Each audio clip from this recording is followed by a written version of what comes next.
تعالوا النهارده في الفيديو ده احكي لكم ايه الحاجات اللي حصلت معايا وانا بتعلم السواقه جديد، واحكي لكم ايه الحواديت كلها يعني والقصه كلها.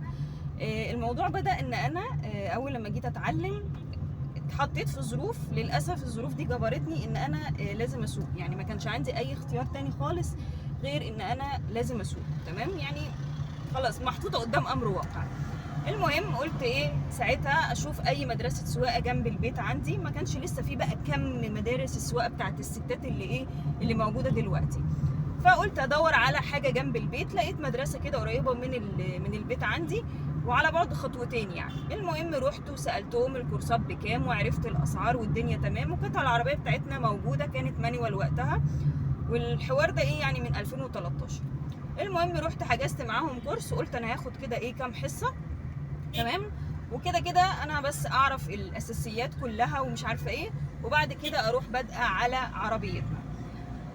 اول مره اول حصه طبعا كنت رايحه خايفه جدا، بطني مكركبه من القلق والتوتر. المهم رحت اول حصه، المدرب اللي قاعد جنبي شرح لي 1 2 3 4 وهتعملي كذا وكذا وكذا ومش عارفه ايه، وبصراحه شرح لي كله ولخص لي كله في اقل من 10 دقائق، والدبرياج والبنزين والفرامل والحاجات دي والدنيا تمام. فطبعا المكان اللي كانت المدرسه فيه كان المكان زحمه جدا عندنا في المنطقه، والشارع اصلا صغير، هو مش صغير هو كبير بس زحمه قوي. فمن كتر ما هو زحمه في عربيات بقى راكنه صف عاشر مش صف تاني ولا تالت. العربيات هناك كتير قوي. اخر الشارع ده في ميدان، حاره حاره عربيه بتعدي، في رصيف، في ناس بتمشي، في محلات، شارع زحمه قوي. فهو قاعد يشرح لي وهوبا لقيته ايه بعد ما خلص شرح بيقول لي يلا. فبصيت له كده قلت له هاني يلا فين يا فندم؟ يعني يلا في الزحمه دي؟ يعني اول مره اسوق، اول دقيقتين اسوق فيهم اسوق في الزربيح ده؟ قال لي اه هقول لكم بقى وجاب القلب الجامد ده منين. فقلت له لا معلش انا اسفه، انت هتطلعني على الشارع الفلاني والعلاني اللي عندنا في المنطقه، ولو سمحت انا ايه مش هبدا في الزحمه دي على طول. قال لي خلاص ماشي، وجه هو ساق مكاني وطلعني في شارع فاضي، ولفينا في اول حوالي تلت ساعه نص ساعه كده في شارع فاضي، وبعد كده ايه واحده واحده طلع بيا في الزحمه وفي الاشارات ومش عارفه ايه. فالحمد لله الحصه الاولى عدت على خير الحمد لله. جينا بقى في الحصه الثانيه، كان ميعادها بالليل ما كانتش بالنهار. الحصه الثانيه دي كان مدرب تمام اللي طلع معايا كان شاب صغير يعني كده في السن. والمشكله بقى على حظي ان المدرب ده كان اول يوم ليه ان هو يدرب في اليوم ده، واول يوم ليه ان هو يشتغل في المكان ده، ومش عارف المنطقه. يعني هو طالع معايا مش عارف المنطقه. فاحنا ماشيين وطلعنا، اقول له اخش يمين ولا شمال؟ يقول لي مش عارف. طب امشي كده ولا كده؟ مش عارف. قلت له يا ابني انت يعني هو انت ساكن فين ولا عايش فين ولا ايه؟ قال لي لا اصل النهارده اول يوم ليا مع المدرسه دي، وبصراحه انا ما اعرفش المنطقه هنا. يلا مش مهم مش مشكله عادي، الموضوع هيعدي يعني.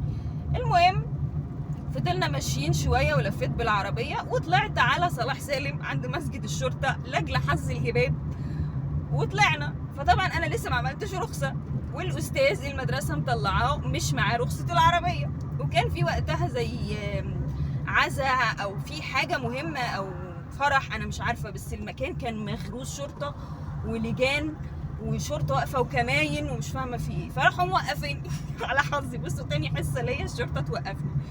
خير يا فندم؟ نعم. قال لي الرخص. قلت له رخص ايه يا بابا؟ انا ما فيش رخص، انا لا لسه عملت رخصه ولا معايا اي حاجه. بسال المدرب اللي جنبي رخصه العربيه فين؟ يقول لي معيش يا صلاه النبي. تاني حصه ليا تبقى في المهزأ. انتوا متخيلين ان تاني حصه ليا على الطريق يحصل لي المصيبه السوداء دي؟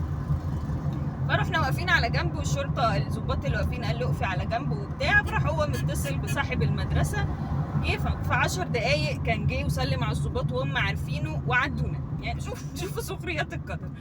قلت يلا مش مهم، حصه وعدت. قلت له طب انا عايزه يعني اتعلم كده ارجع بظهري مش عارفه ايه، انا خلاص عرفت النقلات اول تاني تالت، طب ارجعي كده بظهرك مارشدير وخلاص، وكان الله بالسر عليه.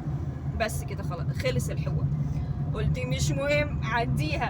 جيب بقى تالت حصه طلع معايا مدرب تالت خالص مختلف. انا قبل كده عملت فيديو عن تغيير المدربين.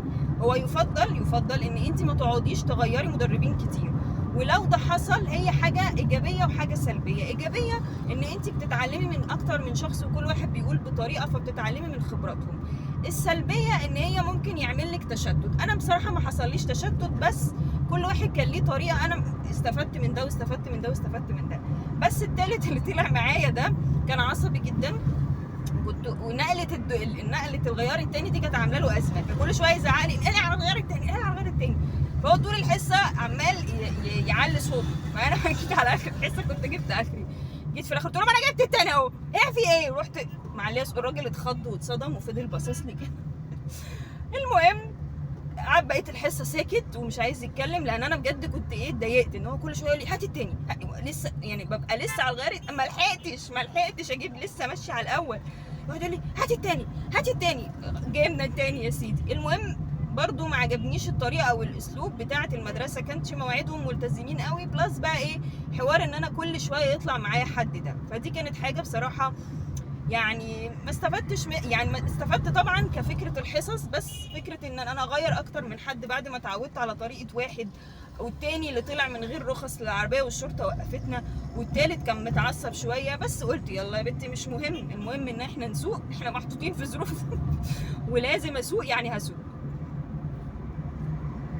وبعد كده الايجابيات بقى اللي حصلت هحكي لكم. الايجابيات ان انا ما وقفتش سواقه بقى، يعني انا خلصت مع الناس دي، وعلى فكره اللي هي حصه عندهم يعني كانت حصه نظري تقريبا، قلت لا انا مش هروحها لان انا كنت خلاص اتعلمت بس كده ازاي الطلعه بالعربيه في اول 3 حصص خدتهم معاهم، وبعد كده بقى ايه قلت انطلق بالعربيه بتاعتنا وانزل اسوق.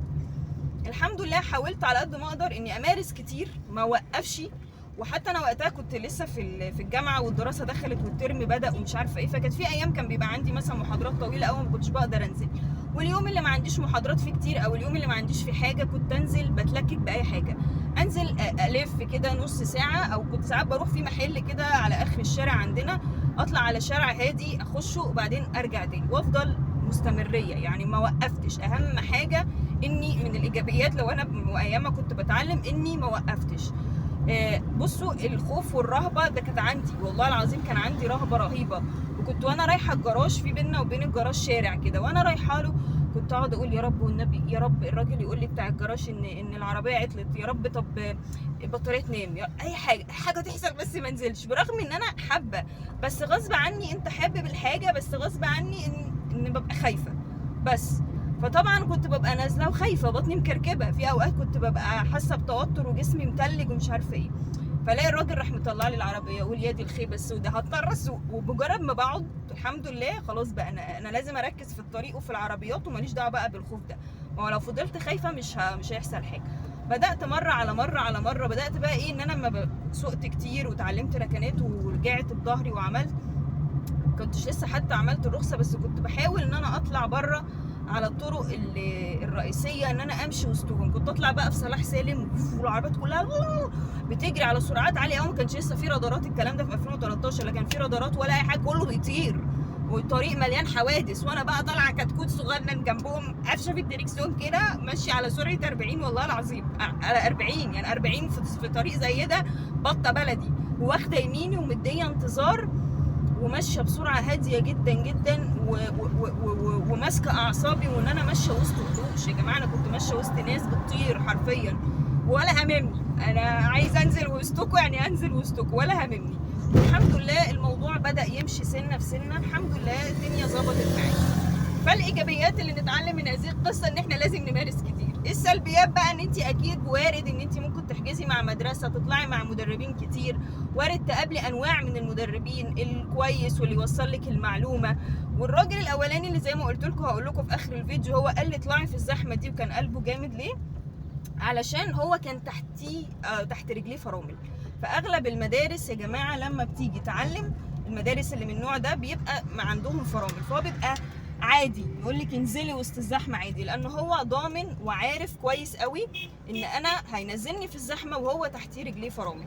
لكن انا بدرب بصراحه مش برجح خالص اني انزل حد في الزحمه من اول سيشن، لان ده بيوتره جدا وده مش صح. انا انزل في الشوارع فاضيه الاول، وواحده واحده بالتدريج وبالممارسه ننزل في الزحمه، عشان اول مره دي بتبقى فيها رهبه جامده، فما الخمش المتدرب، فالموضوع يبوظ اكتر من الاول والخوف يزيد بس كده. فانا حبيت اعمل لكم فيديو عن حدوتي في تعليم القياده، فحاولوا انكم تاخدوا الايجابيات وابعدوا عن السلبيات اللي انا شفتها. والسلام عليكم ورحمه الله وبركاته.